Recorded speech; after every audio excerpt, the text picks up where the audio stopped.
দরজায় কড়া নাড়ছে ঈদুল আজহা। ঈদকে সামনে রেখে রাজধানীর বাস টার্মিনালগুলোতে বেড়েছে ঘরমুখো মানুষের ঢল। একদিকে বাস সংকট, অন্যদিকে অতিরিক্ত ভাড়া আদায়ের অভিযোগ যাত্রীদের। তবে কষ্ট ছাপিয়ে সবার মাঝে বাড়ি ফেরার উচ্ছ্বাস। এদিকে সড়কে শৃঙ্খলা রক্ষায় সজাগ প্রশাসন। বিস্তারিত রেজাই রাব্বির রিপোর্টে।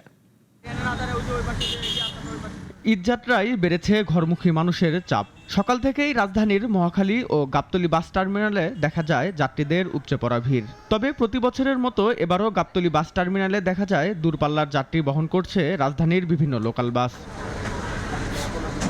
মহাখালী বাস টার্মিনালে ময়মনসিংহগামী বাস কাউন্টারগুলোতে দেখা যায় সবচেয়ে বেশি ভিড়। কেউ কেউ বলছেন দীর্ঘ সময় অপেক্ষার পরও মিলছে না কাঙ্ক্ষিত বাসের টিকিট। সকাল 7টায় লাইনে দাঁড়াচ্ছি, দেখি এখন পর্যন্ত গাড়ির সংকটের কারণে আমরা টিকিট পাচ্ছি না, গাড়িতে যেতে পারতেছি না। 3 ঘন্টা ধরে লাইনে দাঁড়ায় আছি, টিকিট পাচ্ছি না। এখন ওনারা বলতেছে ওনাদের বাস নাই। যদি অগ্রিম টিকিট দিত অ্যাটলিস্ট লাইনের ডিসকমফোর্টটা আমাদের হতো না।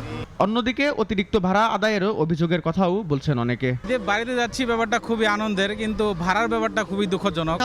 সাধারণ যে আমরা চলাচল করি তার তুলনায় অনেক বেশি। আগে ছিল আপনার 300 350 টাকা, এখন নিচ্ছে আপনার 600 টাকা। যাত্রীদের চাপ বাড়লেও সড়কে যানজট এবং বাস সময় মতো ফিরতে না পারায় অপেক্ষা বেড়েছে। ঈদ উপলক্ষে যাত্রীর চাপ বেশি, এই জন্য আমরা গাড়ি দিতে হিমশিম খাচ্ছি। যানজটের জন্য গাড়ি আসতে পারতেছে না, তাই দেখা গেছে আমাদের কাউন্টারে একটু ভিড় হচ্ছে। তবে ভোগান্তির মাঝেও পরিবার পরিজনের সঙ্গে ঈদ উদযাপনের জন্য বাড়ি ফিরবেন, সেই উচ্ছ্বাস আনন্দের কথা জানান দিচ্ছেন যাত্রীরা।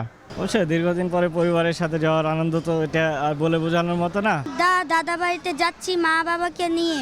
রক্তের টানে আমরা যে গ্রামে যাচ্ছি, গ্রামের মানুষের সাথে সাক্ষাৎ হবে, তো এটা আসলে কষ্টকর মনে হচ্ছে না আমাদের কাছে। এদিকে সকালে মহাখালী বাস টার্মিনালে ম্যাজিস্ট্রেট ও র্যাব 1-এর পক্ষ থেকে অভিযান পরিচালনা করা হয়। এ সময় অতিরিক্ত ভাড়া আদায় সহ বিভিন্ন অনিয়মের বিষয়েও ব্যবস্থা নেওয়া হয়। যাত্রীদের চাপ বাড়লে অতিরিক্ত বিআরটিসি বাসের ব্যবস্থার কথাও জানানো হয়েছে।